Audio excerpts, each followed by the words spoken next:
Class 9 welcome to my class. আজকে আমরা আরো কিছু প্রবলেম সলভ করব। আমরা এর আগেও আরো কিছু প্রবলেম সলভ করেছিলাম। আজকে যে প্রবলেমটা দিয়ে শুরু করছি সেটা হচ্ছে এসটিপি তে 0.44 গ্রাম একটি গ্যাসের আয়তন 224 সেন্টিমিটার কিউব। গ্যাসটির আণবিক ভর কত? ঠিক আছে, তাহলে আমাদের প্রশ্নটা হচ্ছে 0.44 গ্রাম একটি গ্যাসের আয়তন 224 সেন্টিমিটার কিউব। গ্যাসটির আণবিক ভর আমাদের নির্ণয় করতে হবে। গ্রাম থেকে আমরা আণবিক ভরে কিভাবে আসবো? আমরা জানি যে এক মোল কে গ্রামে প্রকাশ করলে যে সংখ্যাটা হয় সেই তত গ্রামের আয়তন হচ্ছে 22.4 লিটার। ঠিক আছে, তাহলে এসটিপি তে সকল গ্যাসের গ্রাম আণবিক আয়তন, এসটিপি তে সকল গ্যাসের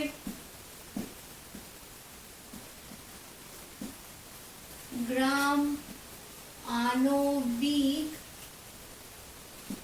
আয়তন 22.4 litre equal to 22.4 into 1000 centimetre cube. আমরা এখানে সেন্টিমিটার কিউব কেন করলাম? কারণ এখানেও সেন্টিমিটার কিউব আছে, তাই আমরা সেন্টিমিটার কিউব করলাম। আচ্ছা, তার মানে এই 22,400 সেন্টিমিটার কিউব আয়তনের যে ভর সেটাই তার গ্রাম আণবিক ভর। ঠিক আছে, তাহলে আমরা এবার প্রশ্ন থেকে চলে যাব। এসটিপি তে 224 সেন্টিমিটার কিউব কোন গ্যাসের ভর কত? গ্যাসের ভর 0.44 গ্রাম। ঠিক আছে, এসটিপি তে 1 সেন্টিমিটার কিউব গ্যাসের ভর 0.44 ডিভাইডেড বাই 224 গ্রাম। এবার তাহলে অতএব 224 ইন্টু 1000 সেন্টিমিটার কিউব গ্যাসের ভর কত হবে? আমরা একে ওপরে করে দেব, এর সাথে গুণ করব 224 ইন্টু 1000। একে আমরা কাটবো এইভাবে 44। এটাই হলো গ্যাসটির গ্রাম আণবিক ভর। ঠিক আছে, তাহলে গ্যাসটির গ্রাম আণবিক ভর কত? গ্রাম আণবিক ভরে আমাকে যেতে গেলে আয়তন থেকে 22.4 লিটার আয়তনের যে ভর সেটাই তার গ্রাম আণবিক ভর। 22 গ্রাম CO2 থেকে 10⁻20 সংখ্যক অণু অপসারণ করলে কতগুলি CO2 অণু পড়ে থাকবে? এর জন্য আমাদের প্রথমে কি করতে হবে? 22 গ্রাম CO2 তে অণুর সংখ্যা আমাদের নির্ণয় করতে হবে। তারপর তার থেকে আমরা 10⁻20 বিয়োগ করব। তাহলে প্রথমে CO2 এর আণবিক ভর কত? C হচ্ছে আমাদের 12, অক্সিজেন 16, কটা অক্সিজেন আছে? দুটো, 44। তাহলে CO2 এর আণবিক ভর 44 গ্রাম CO2 তে অণুর সংখ্যা, অ্যাভোগাড্রো সংখ্যক। আণবিক ভর 1 মোল, অণুর সংখ্যা অ্যাভোগাড্রো সংখ্যক 6.022 ইন্টু 10⁻23। 1 গ্রাম CO2 তে অণুর সংখ্যা কত হবে? 6.022 into 10⁻23 divided by 44 divided by 44 22। এখানেই করে দিচ্ছি। অতএব 22 গ্রাম CO2 তে অণুর সংখ্যা আমাদের হবে 6.022 ইন্টু 10⁻23 ইন্টু 22 ডিভাইডেড বাই 44। 44 হলো 2 দিয়ে একে যদি কাটি তাহলে 3.011।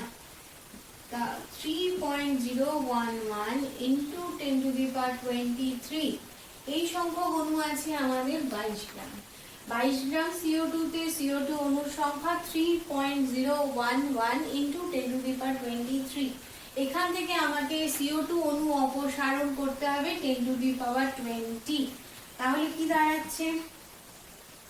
3.011 into 10 to the power 23 সংখ্যক CO2 অণু থেকে 10 to the power 20 সংখ্যক CO2 অণু অপসারণ করলে পড়ে থাকবে, অপসারণ করলে কি হবে? 3.011 into 10 to the power 23 minus 20 minus 10 to the power 20, এই মাইনাসটা আমরা করব।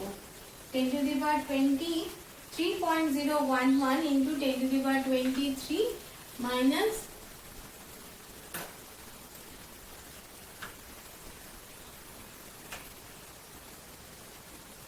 3.011 into 10 to the power 23 minus 10 to the power 20, কি করে করব আমরা এই মাইনাসটা?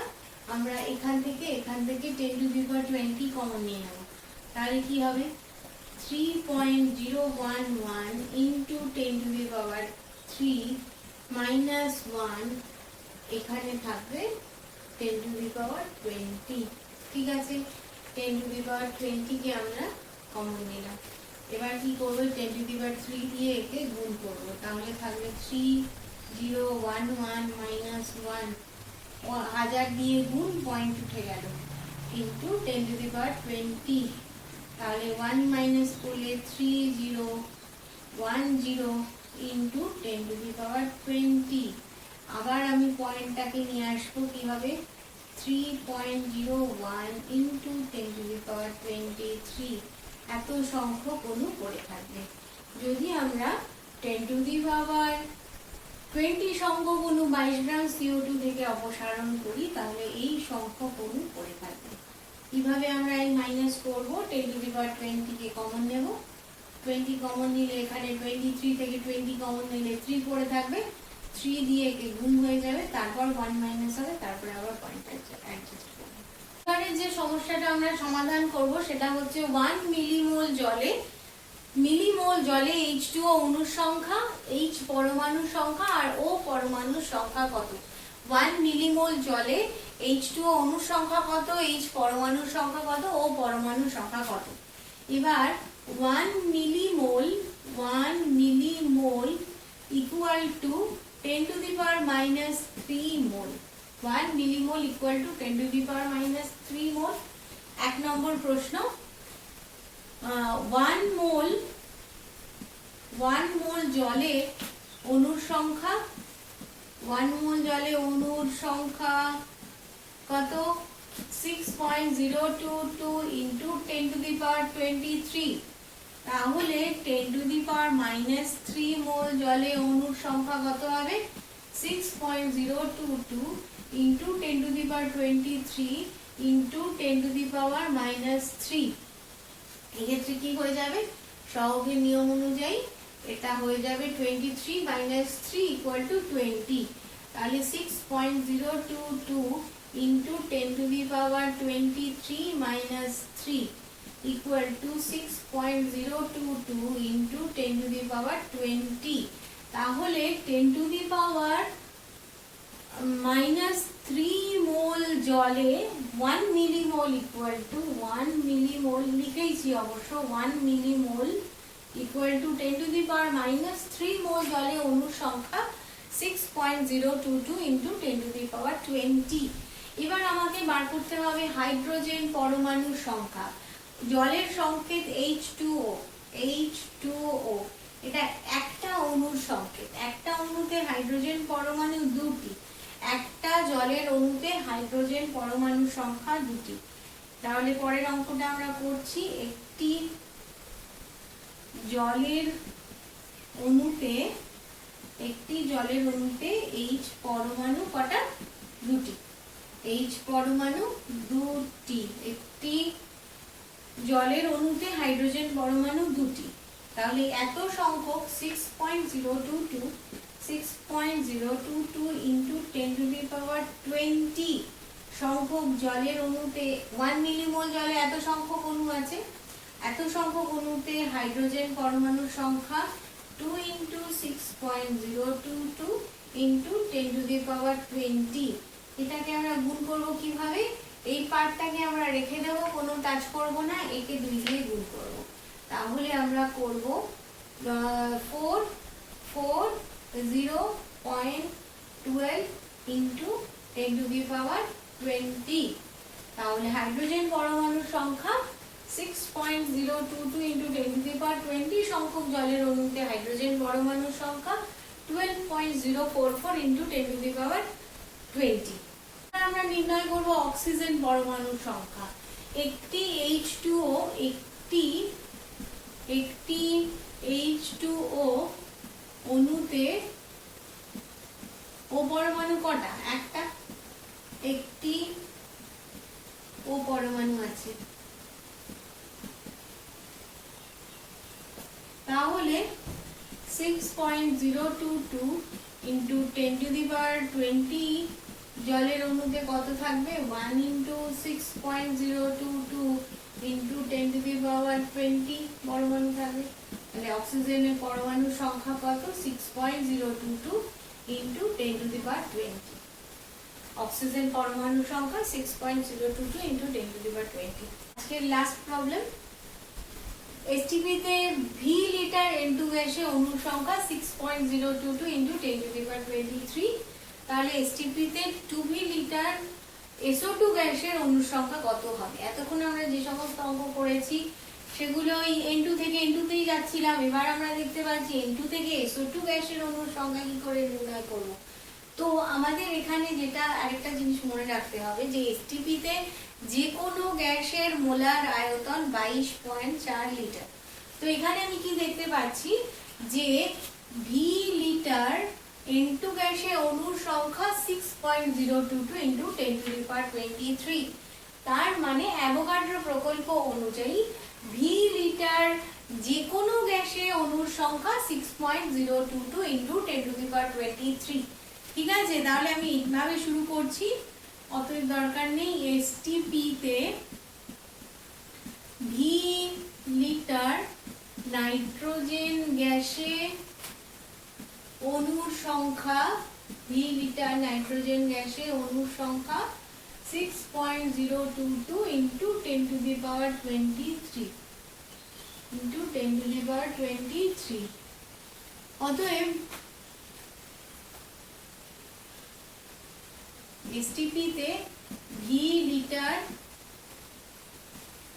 SO2 গ্যাসে অণুর সংখ্যা 6.022 × 10⁻23।